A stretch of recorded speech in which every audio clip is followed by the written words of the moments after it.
본인은 34살, 아내 31살, 그러니까 3살 차이시네요. 그래서 굉장히 좋고요. 그리고 이제 평택에 이제 거주하시고 아내는 이제 대구신데 아내분이 보니까 교사시더라고요. 네. 교사시고 너무 좋은 것 같아요. 교사 연봉 4천에 교사시고 원래 예전에 그 교사분들이 여성 그 결혼 상대 1위를 찍었을 때도 있었던 것 같아요. 요즘은 어떤지 모르겠지만. 지금도 1등. 요새도 1등인가요? 네. 그래서 근데 교사분들이 좋은 게 뭐냐면 방학이 있어요. 방학이. 그래서 방학이 있어서 굉장히 뭐 여행 다닐 때도 좋고 굉장히 되게 선호하는 직장인 것 같고 학생들만 보다 보니까 세상 물정을 잘 몰라요. 교사분들이.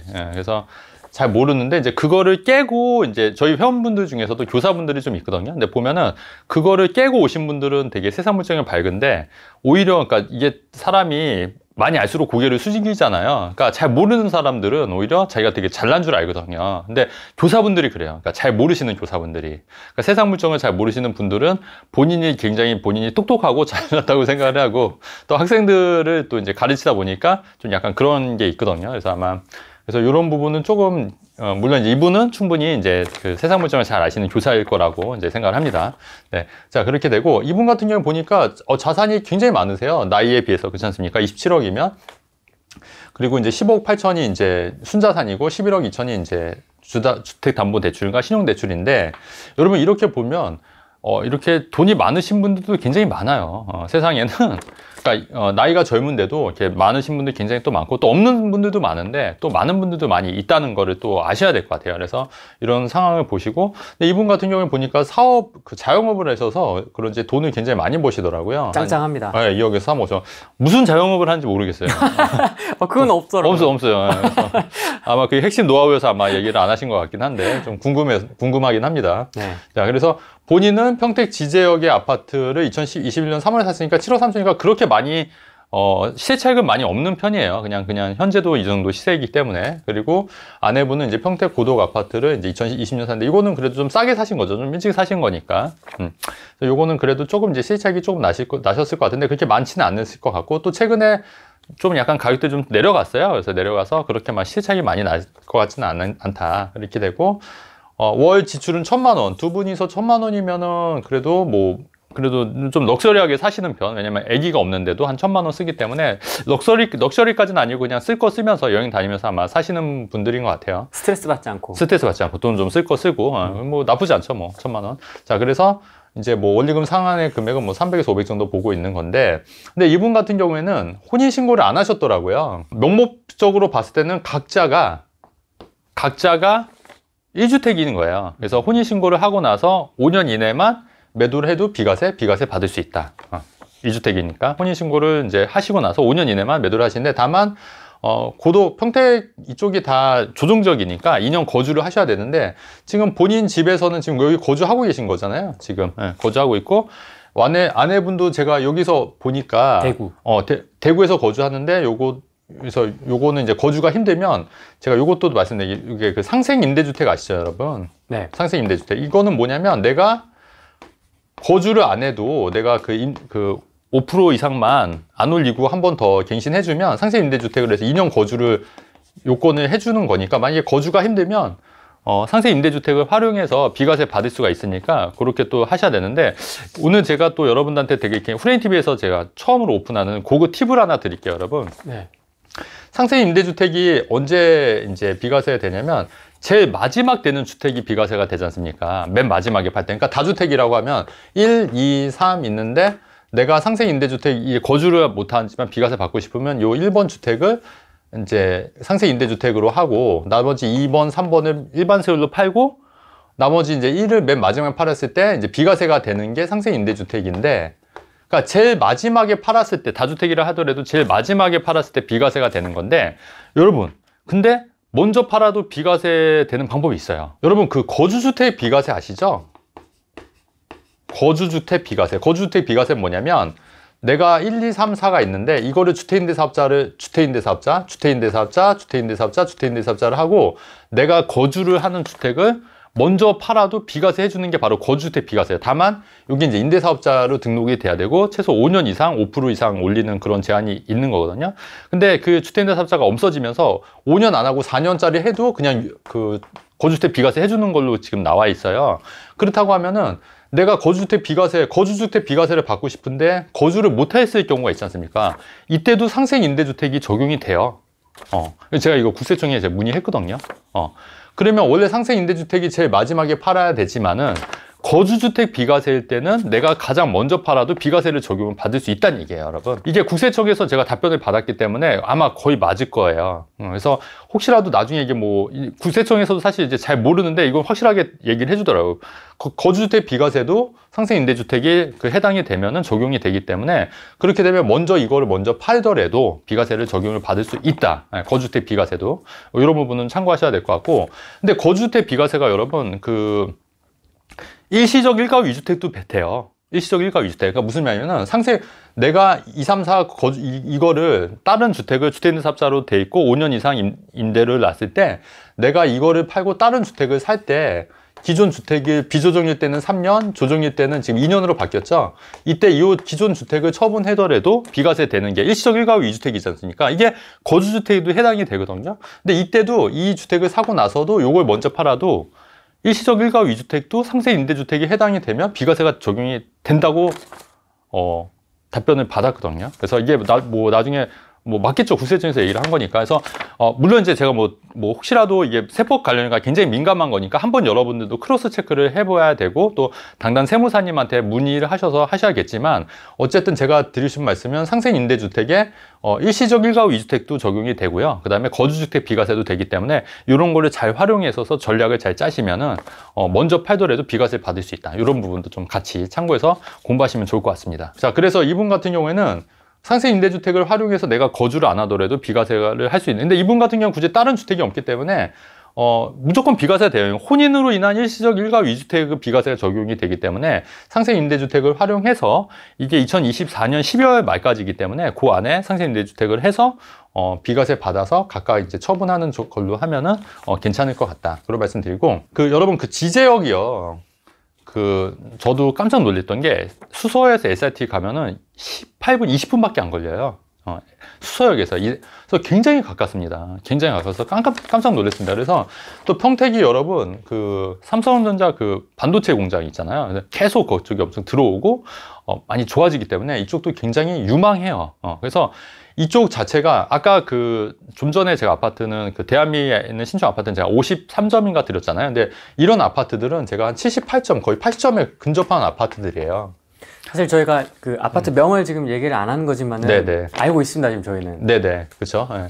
그래서 제가 섣불리 이렇게 아파트 명을 할 수는 없지만 그래도 80점에 근접한 아파트들이기 때문에 이런 거는 자산 가치가 그래도 꾸준히 오르는 아파트라는 얘기예요. 그러니까 아까 좀 전에 대한미동 신축 아파트를 팔고 이분도 조금 더 돈을 보태시거나 아니면 실거주와 투자를 분리해서 이런 데 사셔야 된다는 얘기예요. 이런 데를. 자, 그리고 평택이 앞으로도 계속 좋아질 거고. 근데 평택도 기회가 전혀 없었던 게 아닌 게 불과 한 3, 4년 전만 해도 미분양의 무덤이었거든요. 평택이. 그죠?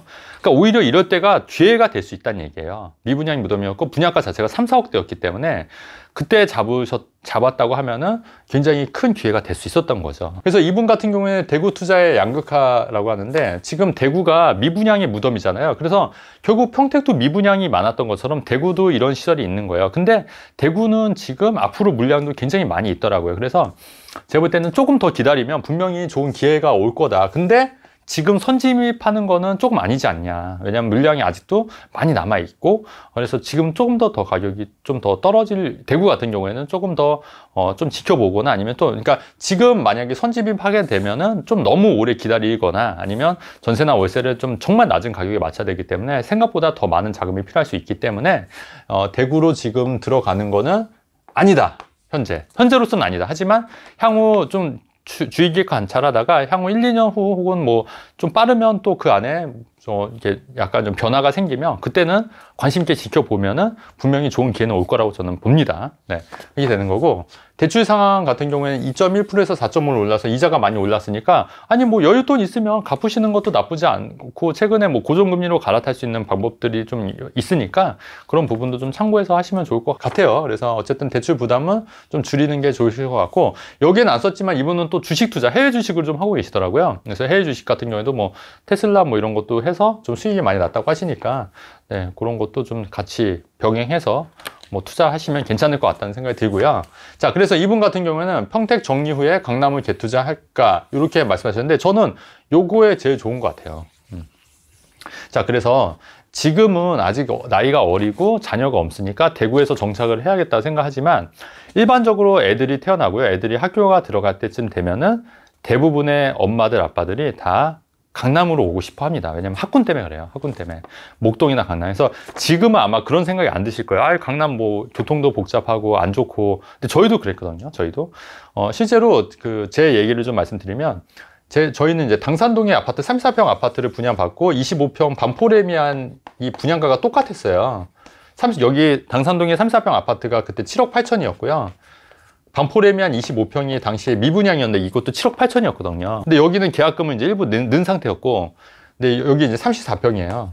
여기는 25평이고, 근데 여기 계약금 넣은 상태였는데 제가 여기 포기하고 반포레미안 하자고 와이프한테 이제 했는데, 이제 그 당시에 와이프는 애기도 어리고 하니까 25평에서는 어떻게 사냐고, 못 산다고. 그냥 여기 34평 하고 계약금도 여기 넣었기 때문에 일로 가자고 해서 일로 갔거든요.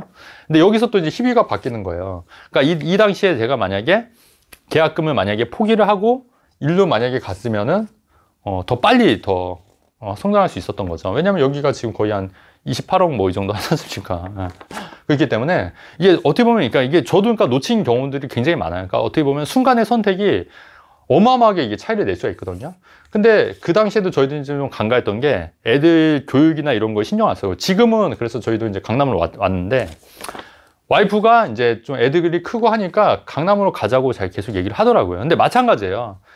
그래서 지금 자녀가 없고 나중에 이제 자녀가 나고 애들이 학교 들어갈 때쯤 되면은 분명히 강남으로 가자는 얘기를 할 거고 그런 생각이 많이 들 겁니다. 그래서 이거 두 개를 처분하시고 지금 미리 강남의 아파트를 사놓는 것도 저는 나쁘지 않다고 봐요. 특히나 여러분 충분히 가능한 게 최근에 뉴스에서 만약에 헬리오시티 요새 많이 떨어진다고 했죠. 보니까 34평이 한 20억 정도에서 근저리에 있더라고요. 근데 전세가가 지금 한 10억 정도, 10억, 11억, 10억이기 때문에 한 8억에서 한 10억 정도면, 강남에 그래도 헬리오시티도 뭐 송파권이니까 충분히 그런 새 아파트는 살 수가 있고, 그 다음에 나중에 이제 전세를 돈을 많이 벌어서 전세를 빼주고 입주하는 방법으로 택하는 것도 전 나쁘지 않다고 보고, 최근에 이제 강남 아파트들 좀 이렇게 급매물들이 좀 있어요. 그래서 그런 부분은 저는 좀 잡는 것도 전 나쁘지 않다고 봐요. 특히 예. 서초나 강남은 네. 없어요? 많이 13억 할 거?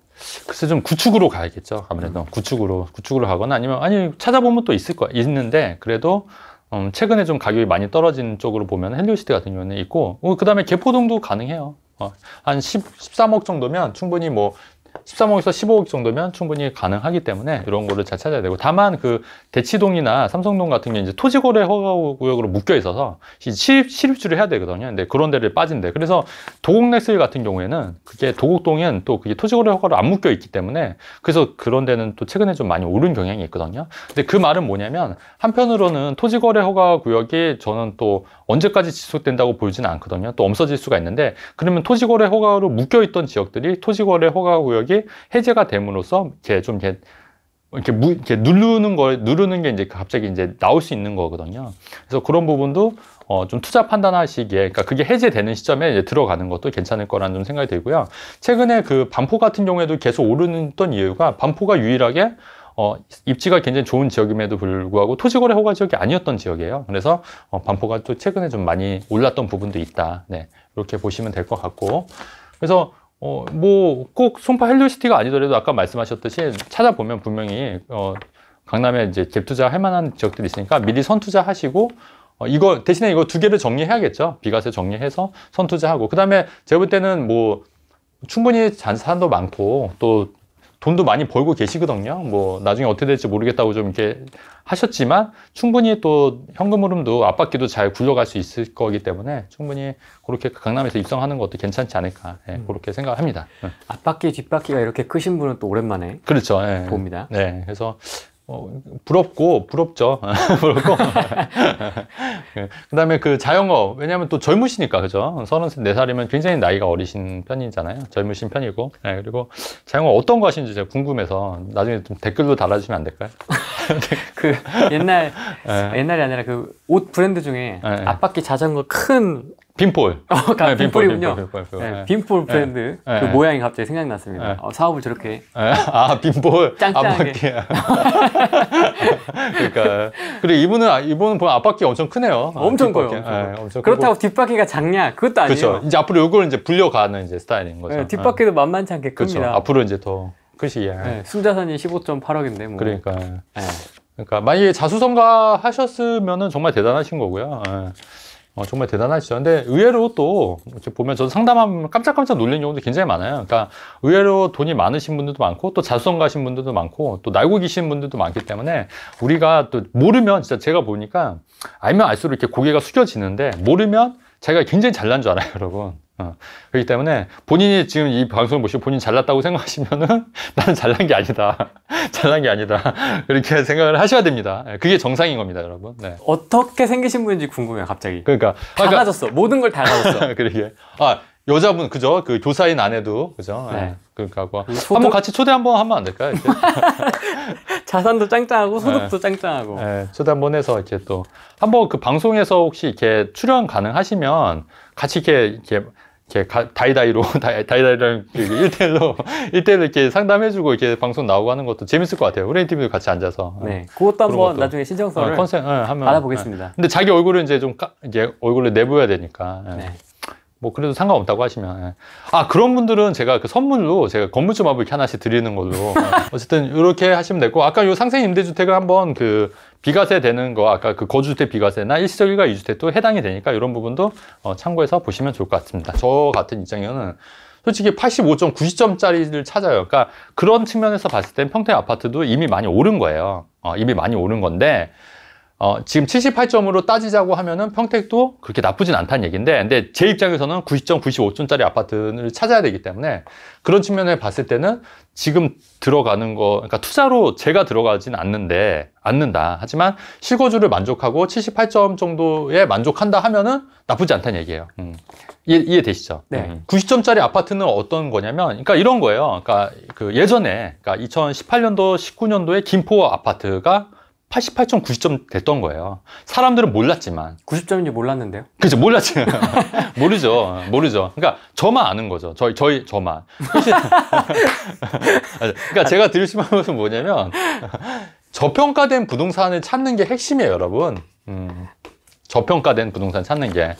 그러니까 이런 데는 많이 올랐지 않습니까? 그러니까 여기는 3, 4년 전에 미분양 때가 그때 90점이었던 아파트인 거예요. 무슨 말 이해되실 거예요. 그래서 그러니까 2014년도, 15년도에 마곡지구가 그때 90점인 아파트이고 시기별로 이런 말씀 좀 드리고 싶고 여러분 저는 그 상담을 제가 벌써 한 지 5년이 됐더라고요.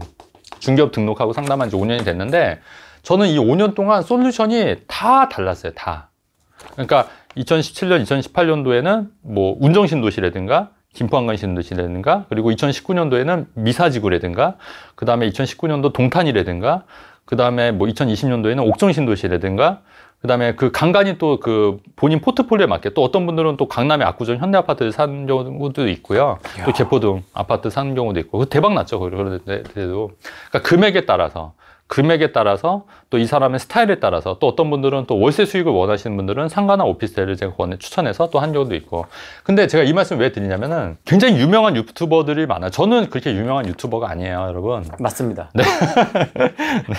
근데 굉장히 유명한 유튜버 분들이 있는데 그분들 상담은 굉장히 말씀도 잘하시고 굉장히 좋아요. 내용도 굉장히 좋고. 근데 결국 솔루션은 뭐냐면 솔루션이 결국은 다 용산 빌라예요. 청약 점수가 높건 말건 자산이 얼마든 상관없이 결국 솔루션은 용산 빌라거든요. 근데 저는 그건 아니라고 봐요. 상담이나 컨설팅은 이 사람에 맞게 이 사람이 할 수 있게끔 또 실입주도 같이 고려하고 세금 관계도 따져서 상담을 해드려야 되는데 결국엔 용산 빌라는 아니지 않습니까? 아니거든요. 예. 그리고 그런데 근데 이분들이 왜 용산 빌라나 이런 빌라를 추천하냐면 대부분 이분들은 그 시행이 주 업무예요. 시행.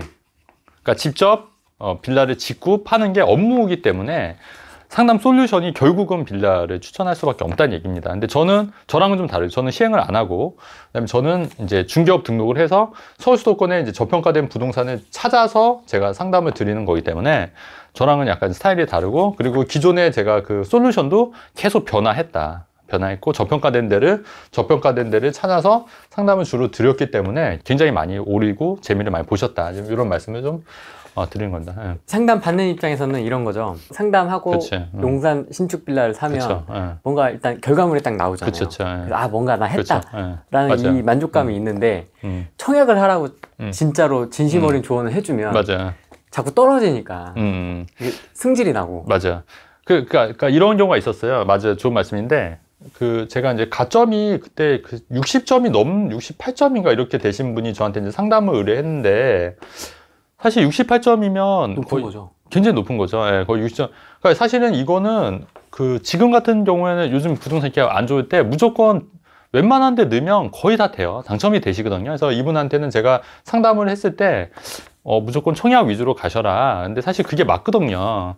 근데 이제 이분은 청약 위주로 했는데 그 말을 이해를 좀 못 하시는 경우도 있더라고요. 그러니까 그분을 위해서 한 얘기인데, 이제 당장 이분은 이거를 버리고 이제 다른 거를 사고 싶은데, 일단은 그거보다는 청약 위주로 하는 게 어떻겠냐고 말씀을 드렸는데, 아마 이제 그러니까 사람들이 약간 듣고 싶은 얘기를 좀 듣고 싶은 경향이 있는 것 같아요. 그러니까 나는 이제 왜냐면 이제 청약을 자꾸 떨어지니까 약이 오르니까, 68점이 아니라 거의 한 60점대였어요. 60 몇 점이었던 것 같은데, 근데 약이 오르니까 이제 딴 걸 사기를 원했던 건데, 그럼에도 불구하고 가점이 높기 때문에 청약 위주로 하시라고 말씀드렸고, 실제로 제가 그 청약 위주로 해서 굉장히 단천된 사례가 굉장히 또 많이 있거든요. 점수가 낮더라도.